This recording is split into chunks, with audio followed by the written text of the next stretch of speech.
The last encounter Victor Wembanyama had with the Suns was nothing short of spectacular. With an impressive tally of 38 points, his performance was a high-flying showcase of skill.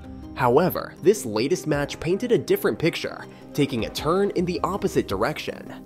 Let's dive into the details of Wembanyama's game this time around, covering all the nuances and moments you might have missed. Where did the blocks go? The Spurs' defense hasn't been the highlight of their season. However, Wemby has been a standout exception in this regard. That's why it was particularly unexpected to see him notch only a single block in the latest game, a stat that on the surface might raise eyebrows. But as is often the case, the raw numbers don't tell the full story. Upon closer examination, it becomes apparent that Wemby's performance wasn't lacking. Rather, the Suns had done their homework. Every time Wembanyama was on the floor, they executed a strategy designed to neutralize his shot-blocking threat. Whenever they penetrated the paint and Wembanyama was nearby, they consistently opted to pass the ball out to a shooter positioned to take the shot. In other instances, Bradley Beal or Devin Booker skillfully maneuvered by dribbling back to the three-point line, biding their time for a more favorable opportunity.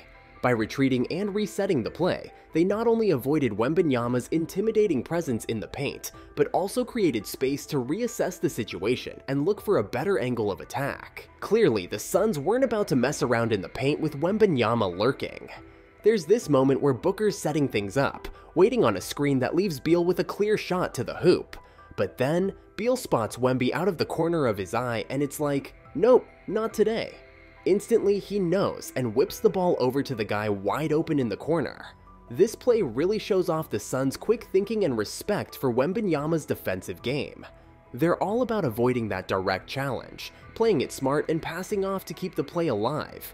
It's like they're saying, we're not even going to try and test our luck with Wembanyama in the paint. And their plan clearly paid off. Wembanyama ended up with just one block for the game, and the Suns managed to hit 11 out of their 24 attempts from beyond the arc. It's like they figured out a cheat code against Wemby, showing that sometimes the best way to deal with a giant is to keep him running in circles. Only 13 points?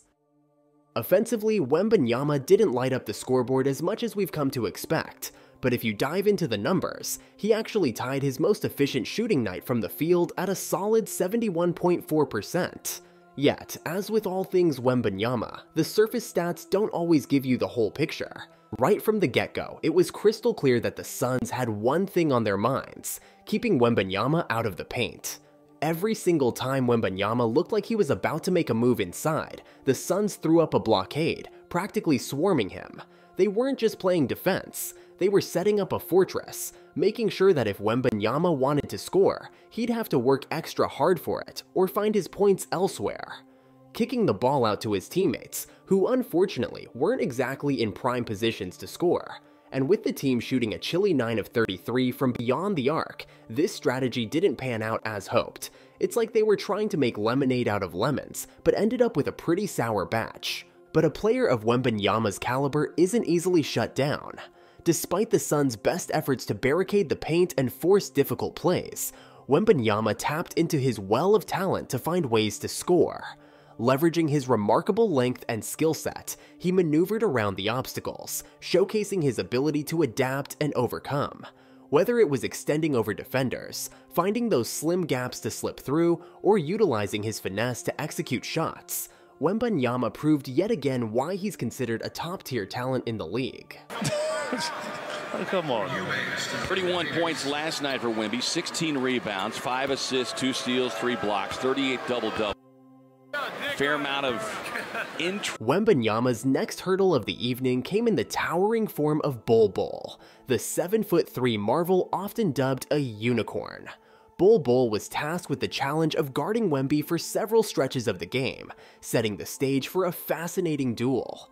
It's not every day you see two giants with such rare abilities go head-to-head. However, after being called for a foul on Wembanyama, bolbol slipped out an interesting comment. Fair amount of bolbol hinted that Wembanyama was receiving favorable treatment from the referees, a comment that didn't go unnoticed. It seems like Wembanyama might have caught wind of bolbol's remark, because not long after, he responded in the best way possible on the court, by nailing a slick three-pointer off a step back. It was as if Wembenyama decided to let his game do the talking, showcasing his skill and versatility. This moment added an extra layer of spice to their matchup. However, there was a moment during the game that sent a wave of concern through the fans. Wemby, during a drive to the basket, took a fall that left many holding their breath. The replay showed a bad twist of his ankle, the kind that often spells trouble for players. Yet, almost as if he was a real alien, this incident didn't lead to any further repercussions. Wemby's ability to shake off what looked like a potentially serious injury was nothing short of remarkable, adding yet another layer to the narrative of his growing legend on the court. And then, shaking off that ankle twist like it was nothing, Wembenyama went full-on Chris Paul mode. He started slinging passes left and right, setting up his teammates, and basically running the show. It was like he decided, alright, time to dish out some magic. And boy, did he deliver. Seeing him flip the switch and play the role of the team's maestro after that fall just goes to show how versatile and tough he really is. He wasn't just back, he was back with style, proving he's got more tricks in his bag than just scoring and blocking. But his flow got broken up by one moment. You measure it with everyone. Wemby. This little bump might have seemed like no big deal at first glance, but the replay told a different story. You could really see that neck snap back a bit, which definitely didn't look good. After that moment, Wembenyama seemed a bit off his game. Following a rebound, it appeared he might have bumped his head again, leaving him looking pretty dazed and confused about his whereabouts. It's always a bit worrying when a player shows signs of disorientation on the court, especially someone as pivotal as Wemby. Later on in the game, Wembenyama managed to shake off the cobwebs and get his groove back. In a smooth play, he pulled off a slick give-and-go that ended with him slamming down a dunk in transition.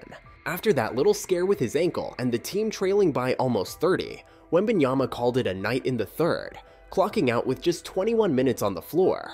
It was probably a mix of playing it safe because of the ankle and the game's scoreline being way out there.